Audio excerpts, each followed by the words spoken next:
de Lisa Bevere. Eu, meu pavio curto e Deus. Capítulo 1. Janelas quebradas. O ano era 1988, e John e eu estávamos bem no meio de uma discussão acalorada. A propósito, tão acalorada que eu tinha parado de falar. Depois de fechar a boca com medo de que a situação fugisse ao controle, dei as costas para John e fui secar a louça freneticamente. Senti a temperatura subir enquanto minha respiração se tornava cada vez mais ofegante, algo parecido com o que havia acontecido quando entrei em trabalho de parto. Precisava manter o controle. Não podia permitir que a torrente escaldante de palavras enfurecidas jorrasse, de forma incontida, de meus lábios e afogasse meu marido, por mais que eu estivesse chateada com ele.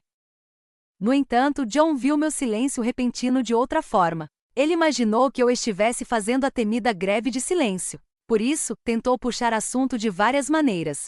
E como eu não esbocei reação, ele recorreu à provocação. E de repente a coisa toda funcionou. Olhei para o prato em minhas mãos. Era um prato de salada inquebrável. E como que em câmera lenta, voltei-me em um movimento parecido com o de atletas arremessadores de disco e lancei o prato. Não havia como voltar atrás. O prato já estava no ar, seguindo sua trajetória em direção à cabeça de meu marido. John se desviou dele e escapou de uma possível decapitação. O prato fez um arco, passou muito além do balcão da cozinha, onde John estava parado, estarrecido, e prosseguiu em um voo estável sobre toda a extensão da sala. Para meu espanto, parecia estar ganhando velocidade. Eu não sabia nem mesmo atirar um disco de frisbee. Como havia conseguido fazer um prato voar com tamanha perfeição? O som de vidro se estilhaçando me trouxe de volta à realidade. Incrédula, fiquei olhando para a janela da sala, que agora era apenas uma moldura à qual se apegavam alguns cacos. A parte inferior, com a tela, estava intacta. O prato havia despedaçado a parte superior de vidro. Houve um momento de silêncio enquanto John e eu olhávamos perplexos para a janela. John foi o primeiro a falar. Não acredito que você jogou um prato em mim. Eu também não acreditava no que havia feito. Mas era verdade e não tinha como voltar atrás. Com todo cuidado, nós dois nos aproximamos da janela, sentindo o vento frio de inverno entrar em nosso apartamento, situado no segundo andar. Lá embaixo na grama havia um prato branco. Eu vou buscar, murmurei. Calcei os sapatos e abri a porta com cuidado, na esperança de que os vizinhos não tivessem ouvido meu acesso de raiva. Senti o vento forte da Flórida no rosto e nos cabelos. Fui descendo as escadas bem devagar, olhando para ambos os lados antes de chegar ao gramado na frente do prédio. O prato estava cercado de cacos de vidro da janela. Olhei para cima, pensando que John ou algum vizinho estivesse me observando, mas consegui ver apenas alguns reflexos do céu nublado. Removi os cacos de cima do prato e, segurando-o junto ao corpo, subi a toda velocidade a escada entre os dois prédios, que agora parecia mais um túnel de vento. Era como se o vento em si estivesse me acusando. Eu tinha consciência da verdade e recebi de bom grado sua condenação severa. Eu a merecia. De volta ao apartamento, olhei para John, peguei o prato. Não quebrou, observei e mostrei a ele como se fosse algum consolo. Você sabe que eu vou dizer a verdade, Lisa, falou meu marido em voz baixa. Vou ligar para o zelador e explicar que minha esposa atirou um prato em mim, que eu desviei e então o prato quebrou o vidro da janela.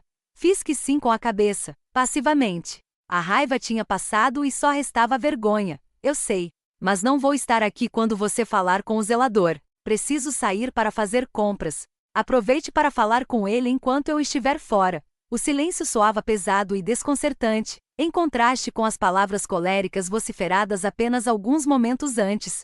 Fiquei admirada com o fato de nosso filho de 2 anos ter permanecido dormindo e não ter ouvido nada. Mais que depressa, fugi da cena do crime. Sozinha no carro, deixei escapar um pesado suspiro de desalento. Quando virei a chave, cânticos de adoração que vinham do rádio preencheram o silêncio, mas eram palavras vazias que nada tinham a ver comigo. Então, desliguei o rádio e deixei o silêncio me envolver novamente. Não queria algo que me confortasse ou consolasse. Queria a dura realidade. Saí do estacionamento e resolvi dar uma volta antes de ir ao supermercado. Preferia não correr o risco de encontrar o zelador do prédio. O que ele pensaria de mim? Aqui está a próxima Lizzie Borden, a assassina do machado. Decidi remoer a vergonha e a culpa como uma forma de castigo. Comecei a imaginar as piores consequências possíveis. Talvez o jornal trouxesse a seguinte manchete: esposa de pastor de jovens quebra janela em prédio residencial. E se John fosse demitido por causa de meu comportamento? Ou pior ainda, e se isso se estendesse para além de mim e do John? E se a mídia aproveitasse essa oportunidade para criticar todos os cristãos de Orlando? Não me sentia no direito de orar para que Deus, de alguma forma, interviesse em meu favor, com o fim de encobrir o que havia acontecido, mas talvez ele o fizesse em favor dos membros da comunidade cristã na cidade. Comecei a interceder por eles. Ó Deus, por amor à minha igreja, ao grupo de jovens, ao meu marido e a todos os cristãos de Orlando, peço que faça alguma coisa. Nada é difícil demais para o Senhor. Sei que não mereço essa intervenção, não haja por mim, mas por todas as outras pessoas. Supliquei repetidas vezes. Eu estava verdadeiramente em pânico, com a mente cheia de imagens perturbadoras que poderiam tornar-se realidades terríveis.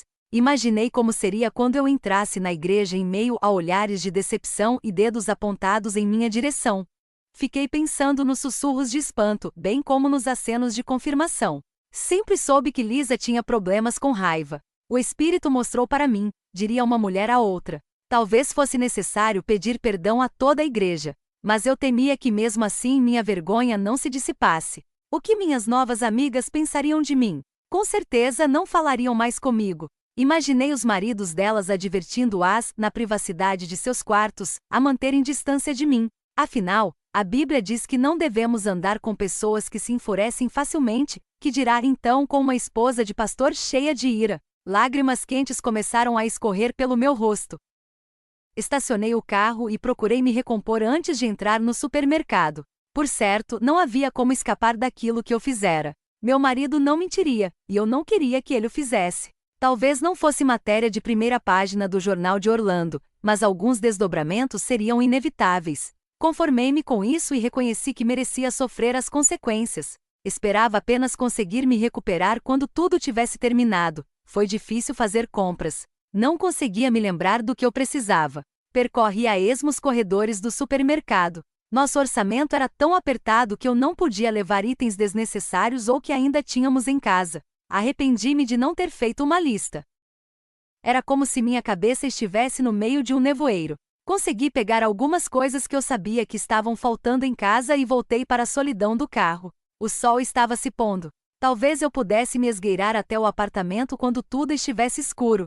Peguei o caminho de volta para casa e, ao chegar, passei um longo tempo no carro, observando se havia algum movimento em nosso prédio. Eram quase 6 da tarde e eu me dei conta de que o zelador provavelmente já havia encerrado o expediente. Peguei as sacolas de compras e subi as escadas. Bati a porta, vi que não estava trancada e entrei. De imediato, vi o pedaço de plástico que cobria o buraco da janela, movia-se para frente e para trás com o vento, como se estivesse respirando. Procurei John, temendo o que ele poderia contar, mas ainda assim me sentia pronta para ouvir. O que ele disse? Perguntei, um tanto hesitante. Das duas, uma, ou Deus ama muito você ou você deve ter orado para valer, respondeu John, mas com uma expressão séria. Mas o que aconteceu? Insisti. Como avisei a você, eu estava decidido a contar a verdade sobre o que tinha acontecido, observou John, mas foi muito estranho. Quando o zelador chegou, Addison o recebeu na porta. O rapaz foi até o sofá e o afastou da janela. Perguntou o que havia acontecido e depois se curvou e levantou a mão. Nem precisa responder, disse ele, segurando um carrinho de metal do nosso filho. Eu também tenho um filho de 2 anos. Vamos colocar outro vidro amanhã, sem custo. Comecei a falar, mas ele me interrompeu. Não se preocupe. Essas coisas acontecem. Vou fechar com um plástico para não entrar nenhum inseto. E foi embora. Acho que estava com pressa de ir para casa. Sentei-me em choque. Será que Deus tinha feito isso por mim? Não. Era por todos os outros motivos. Qualquer que fosse a explicação, esse era o fim da história. Meu filho de 2 anos levou a culpa pela janela quebrada. Comecei a sentir o peso da vergonha ser retirado de meus ombros. Não sabia se devia rir ou chorar de alívio. Nenhum de meus medos se havia concretizado. Pedi perdão novamente a meu marido. Mas tenho de reconhecer que naquela noite, deitada na cama, perguntei-me por que Deus havia encoberto minha culpa se nem mesmo meu marido se mostrará disposto a fazê-lo. Afinal, John não devia ter me provocado. Eu não tinha o hábito de sair por aí quebrando janelas todos os dias. Tinha sido um episódio isolado.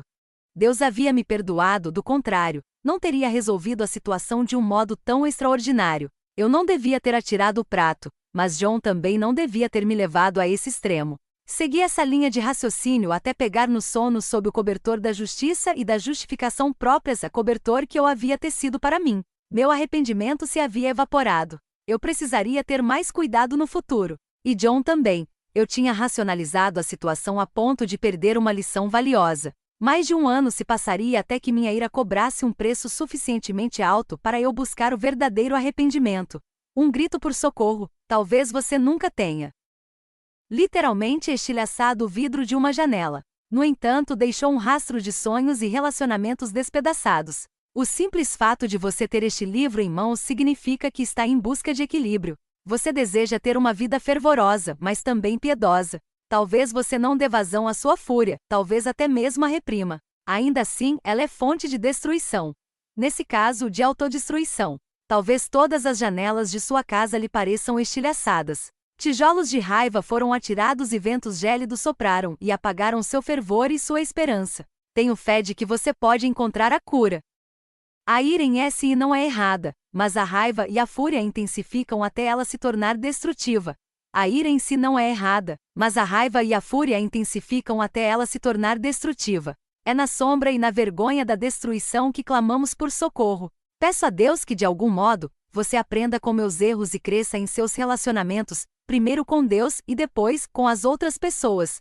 Pai Celestial, eu me dirijo ao Senhor no precioso nome de Jesus. Restaure as janelas despedaçadas de minha vida. Tenho mais interesse na verdade do que nas aparências. Eu quero que a luz de sua palavra brilhe em meu coração e me sonde. Quero a verdade no mais profundo de meu ser. Quero viver livre de culpa e vergonha. Senhor, instrua-me em seus caminhos para que eu ande neles. Derrame seu amor que cobre os pecados. Dê-me o poder de sua graça para que eu me sujeite às verdades que me libertarão e permitirão que o Senhor seja glorificado em todas as áreas de minha vida.